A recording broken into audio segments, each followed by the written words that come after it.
What's up, guys? It's me, it's the Elite Double X Prince, and welcome to part 4 of 5. Yes, we are almost to the end. Tomorrow, you guys will see the top 10 matches of the year. But for now, I'm gonna give you numbers 25 through 11, and I hope you guys have fun.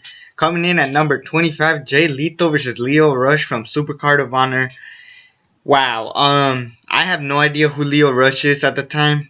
And after watching this match, I wanted to see more of this guy. This guy just gave a really good match with Jay Lethal. I thought it was just a really damn fun match. And yeah, I think if you haven't seen it, go watch it, because this is one of those few matches where you're like when you watch a match and then you're like, who is this guy? And this is what this match made me, because I'm like, oh shoot, who is this guy? Let's see, coming in at number 24, this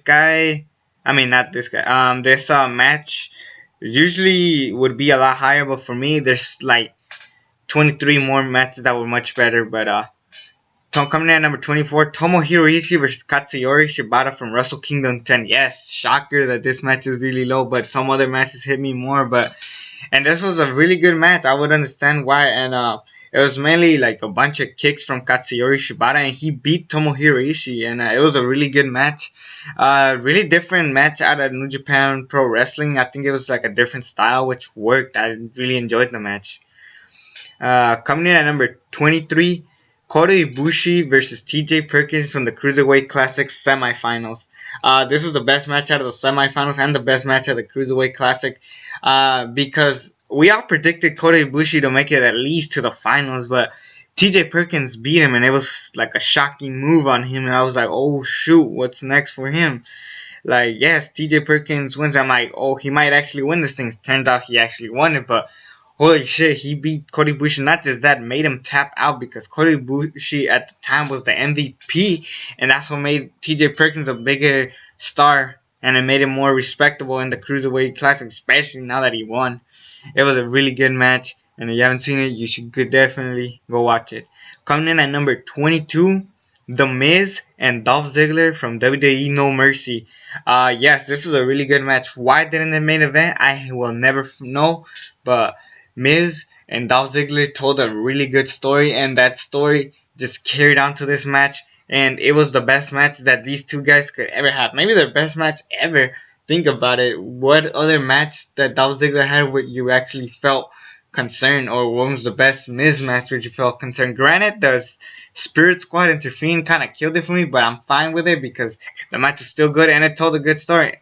And when the Spirit Squad showed, I actually wanted Dolph Ziggler to win, which was good, because before the match even started, I predicted that the Miz was gonna win, because maybe Dolph Ziggler has nothing really much to do on SmackDown or in WWE in general, so this could be a great way to retire. Plus, Miz was really close to beating the Honky Tonks record, I believe. And yeah, that would have been really good. I'm pretty sure Miz could still break that record now. I don't know if it will happen, but I mean, when this match happened, it was just like, oh shit, who might win? I was actually curious of who might win. That's what makes the match even better. Oh shit, choked. But yeah, that was a good match. Really go watch it. Coming in at number 21, The Revival versus #DIY NXT TakeOver Brooklyn 2.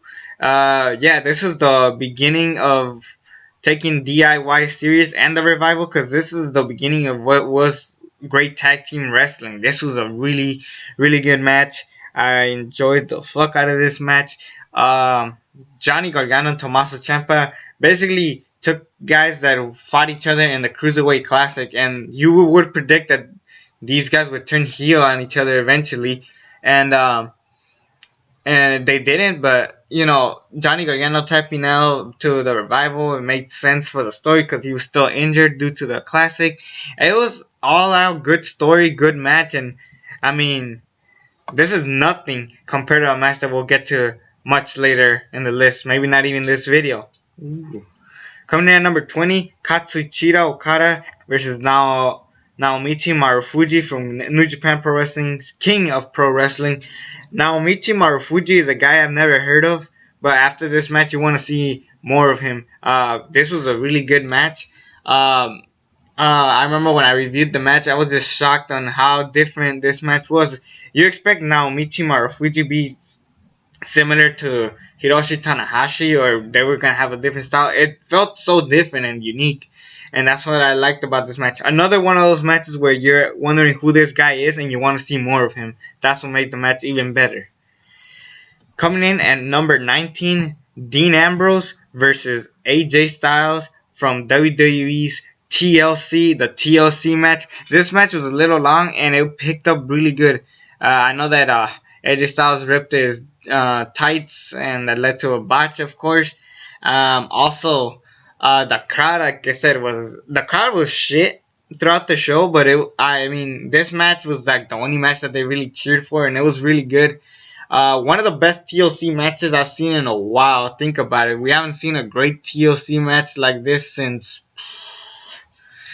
Jeff Hardy and CM Punk from SummerSlam, I should say. Yeah, this is my favorite TLC match from the TLC papers. Either that or, because this match was better than Shield versus Ryback and Team Hell No. I think it was just a really good match, and you haven't seen it, go watch it. It's like, and also the whole James Ellsworth interference. I mean, I was pissed off enough with James Ellsworth keep coming in, and I'm like, oh great, this guy. But he turned on Dean Ambrose, which it made sense for the story.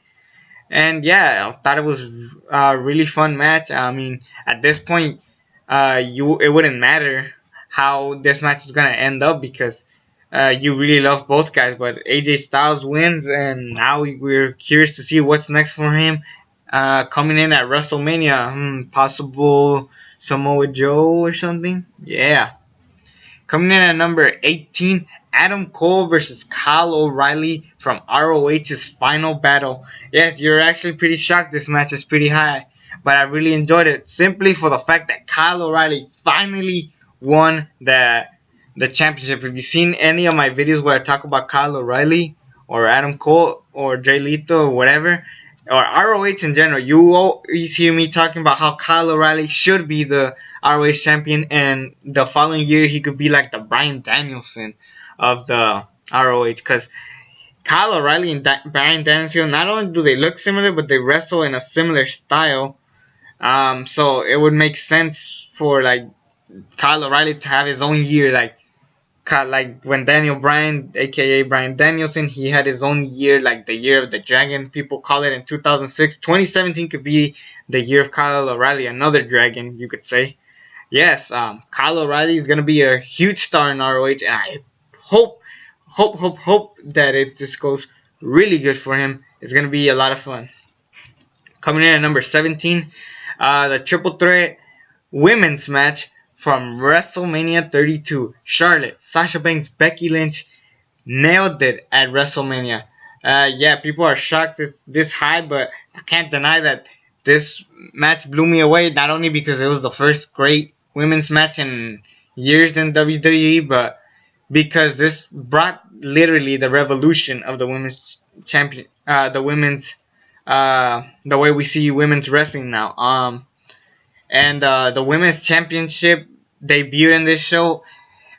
This is how the women's championship should have looked like, and it was a really smart way to make it similar to WWE Championship, only all white. It was really brilliant. Then of course that led to the Universal Championship being all fucking red and shit.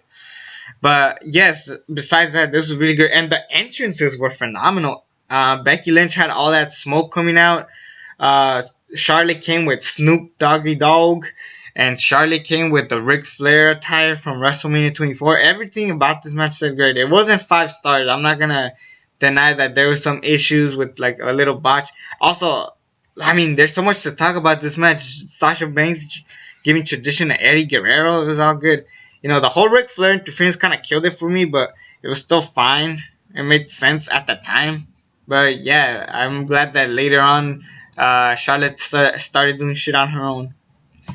Coming in at number 16, a dream match of mine. Hiroshi Tanahashi versus Kenny Omega from New Japan Pro Wrestling's The New Beginning in Niigata. This is for the vacant Intercontinental Championship. Yes, Shinsuke got sent to NXT, so they needed a new Intercontinental Champion. It was decided between these two guys. Who was it going to be? I was expecting Hiroshi Tanahashi because he's already a developed star and they're probably going to bring him all the way down. But they got Kenny Omega. Yes, Kenny Omega, and he beat Hiroshi Tanahashi, maybe giving him potential that he could be the next IWGP champion. I was really glad to see Kenny Omega win. It was a really good match. Kenny Omega, I'm a big fan of this guy. I want to see him be the IWGP champion. It's going to be amazing. Trust me. It's going to be great.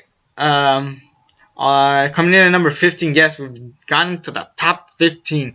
Coming in at number 15 from Ultima Lucha 2, Prince Puma, Rey Mysterio Jr. The only thing stopping me from putting this match higher is the fact that Rey Mysterio won. Nothing wrong with that. Rey Mysterio is maybe my third or fourth favorite wrestler behind Shawn Michaels, Undertaker, and possibly Chris Jericho.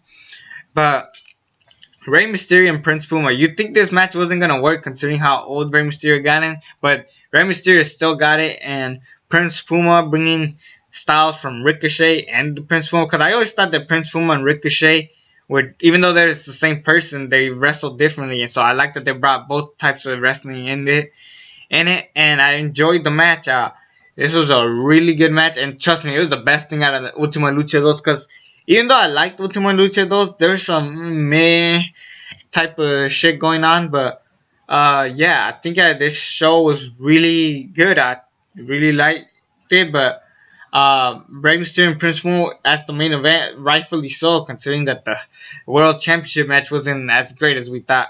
Yeah, I wish Puma went over, but eventually it led to a good story where I don't know where Prince Puma's going with, but I'm pretty sure they're going to go with something great in Ultima Lucha 3, as well as Rey Mysterio. He's now going to take on Matanza Cuero when he comes back. It's going to be really great for these two guys, and I'm excited for them in 2017, whatever they'll be doing.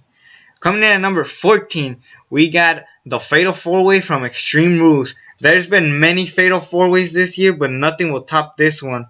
Because in this one, we had The Miz, Kevin Owens, Sami Zayn, and Cesaro. Normally, when you hear those names, you predict The Miz to be like the least favorite guy. But the fact that he's going in as champion, you're like, oh shit, this guy has a chance. Because either one of these guys winning was a perfect choice. That's what made the match so great. And it was just going back and forth, back and forth. It was really good. And The Miz ends up winning by cheating, which I'm fine with because that was The Miz character. But it still brought up elements to Kevin Owens and Sami Zayn, their feud going on down the road. And Cesaro still being that great underdog that he is. And I just hope when he gets out of this tag team with Sheamus that he becomes something big. I hope he becomes world champion sooner than later. And fuck, I just like this match so much. I've seen it so many times. I want to see it more times. That's what makes it so great. Same thing with the other 13 matches I'm going to talk about. Coming in at number 13 from NXT July 13. Finn Balor versus Shinsuke Nakamura. This was the definition of NXT TakeOver the end. I don't care what people say about NXT TakeOver the end. That was just a stupid name. This match deserved that name because this was the last match we ever see Finn Balor have in NXT. And it was really good because Finn Balor was like, what's next for Finn Balor? Shinsuke Nakamura comes like, if I need to be champion, I need to beat you. And they had a great match, and I really enjoyed it. I'm actually glad that it wasn't Demon Finn Balor. A lot of people are bummed out about that, but I'm glad that it wasn't Demon Finn Balor. I could go without Demon Finn Balor for a while and have a great match, Demon or not. And yeah, this was a really good stylish match. Shinsuke beat Finn Balor, and then they all give respect to each other because at this point, Shinsuke was going to be the next top guy in the company, and I loved it. Coming in at number 12 from Lucha Underground's March 23rd. You guys probably already guessed it, but Aztec Warfare 2. Compared to where I put Aztec Warfare 3 in this entire list, it was like number 99. Excuse me. This was a really good match. First off, it had the debut of Rey Mysterio and El Dragón Azteca Jr. That's a good start. and it just brought good wrestling. It continued feuds that were going on still. Phoenix was like looking strong as the Lucha Underground champion. Mil Muertes got eliminated quickly, and we had the returning Dario Cueto bringing in Matanza Cueto as the secret number 21 spot. The first time and probably the only time that will ever happen, but Matanza Cueto made a huge name for himself in this match. He was different from different monsters. He had move. He could do big. He's a big guy who could do small moves, and the fact that he eliminated Phoenix first with so many people left to be the next Lucha Underground champion, you're like, oh shit, this guy means business. And it was just going on really good. And eventually the final two were Rey Mysterio and Matanza Cueto. Matanza Cueto obviously win, but we all know that Rey Mysterio is the only person who's ever pinned Matanza Cueto, so I'm really curious to see this match. It could be good, it could be bad, it could be a squash, it could be a brutal match, it could be anything at this point. It's going to be a really good match. And coming in at number 11, and it's the last match I'm going to talk about, but from the New Japan Pro Wrestling's Best of Super Juniors, Day 6, Will Ospreay versus Ricochet. Yes, you guys probably predicted this match to be pretty high, considering what I thought about the match. And I think it, like I said, even Stone Cold Steve Austin has said it himself that he loves the match. It was just really good with moves. It was very well choreographed, almost like Macho Man and Ricky Steamboat. Only Ricky Steamboat and Macho Man was a billion times better than this. I do wish that these guys sold it a little more. I wish they sold their finishers much more, and maybe I wouldn't have been as mad, and maybe Vader wouldn't have been so rude on Twitter, which eventually did lead to Will Ospreay versus Vader, which was a mediocre-ish match. People might remember the ending of that match, but this match was just, everything was just really good. I really love that move where Will Ospreay and Ricochet just go on the ropes. They do both flips, and then they like land on their knees, and then they're all looking at each other. That was a really good moment. Even they paused so the crowd could clap. That was really good. I really enjoyed that match. And that will be it for this list. Yeah, it was a little bit shorter, but tomorrow I'm going to be talking about my 10 favorite matches of 2016. It's been a great year for matches, but which top 10 made it? It's going to be a really good list. Anyways, it's the ALE XX Prince. Subscribe to this channel if you haven't already. And until then, I'm out.